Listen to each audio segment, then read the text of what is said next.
అక్కడ రేటు కుదురుతుంది ఢిల్లీలో. ఫస్ట్ ఫామ్ హౌస్ కేసు ఇన్ని కోట్లు తీసుకుపోయి ఢిల్లీలో మూటల పెడుతున్నారు. ఫోర్ ట్రాఫిక్ కేసు ఢిల్లీలో మూటల పెడుతున్నారు. కాళేశ్వరం కేసు మూటల పెడుతున్నారు. డ్రగ్స్ కేసు మూటల పెడుతున్నారు.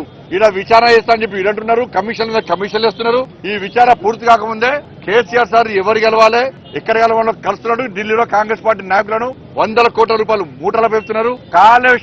కాళేశ్వరం కేసీఆర్ కుటుంబానికి ఏ విధంగా ఏటీఎం గా మారిందో, ఈ కేసీఆర్ కుటుంబం చేసిన అవినీతి, కాంగ్రెస్ పార్టీ ప్రభుత్వం వేస్తున్న కమిషన్లు అన్ని కూడా ఇలా కాంగ్రెస్ పార్టీకి ఢిల్లీ నాయకత్వానికి ఒక ఏటీఎం లెక్క మారింది. ఇంత జరుగుతుంటే కేసీఆర్ కుటుంబాన్ని అరెస్ట్ చేసి లాస్ట్ రాష్ట్ర ముఖ్యమంత్రి గారు ఏం చేశారు? క్లీన్ చీట్ ఇచ్చేసి ఇవాళ మేము కేసీఆర్ ను ఏం చేయం. అదే రాష్ట్ర ముఖ్యమంత్రి గారు జైలుకు పంపినప్పుడు నీ ఫోన్ ని నీ కుటుంబ సభ్యుల ఫోన్ ట్యాప్ చేసిండు. ఎవరు చేసిండ్రు? కేసీఆర్ చేసిండు. కేసీఆర్ కొడుకు చేసిండు. అటువంటి కేసీఆర్ కు క్లీన్ చీట్ ఇచ్చిండు రాష్ట్ర ముఖ్యమంత్రి. అంటే అండర్స్టాండింగ్ చేసుకోండి. కేసీఆర్ ఏం చెప్తే రేవంత్ రెడ్డి గారు గదే చెప్తాడు.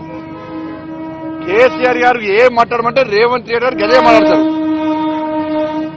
కేసీఆర్ అభిప్రాయం ఏందో రేవంత్ రెడ్డి గారు గదే అభిప్రాయాన్ని బయట చెప్తాడు. వాళ్ళ కేసీఆర్ గారి మీద చర్యలు తీసుకోమని చెప్పి సాక్షాత్తు రాష్ట్ర ముఖ్యమంత్రి గారు క్లీన్ చీట్ ఇచ్చేసిండు. ఎవరు ముఖ్యమంత్రి గారు చెప్తాను నేను. మీకు ఎవరిచ్చిన అధికారం అరెస్ట్ చేయాలని చెప్పడానికి? రాష్ట్ర ముఖ్యమంత్రి ఎవరు చెప్తే పోలీసు వాళ్ళు చెప్పి కోర్టు చెప్పాలి.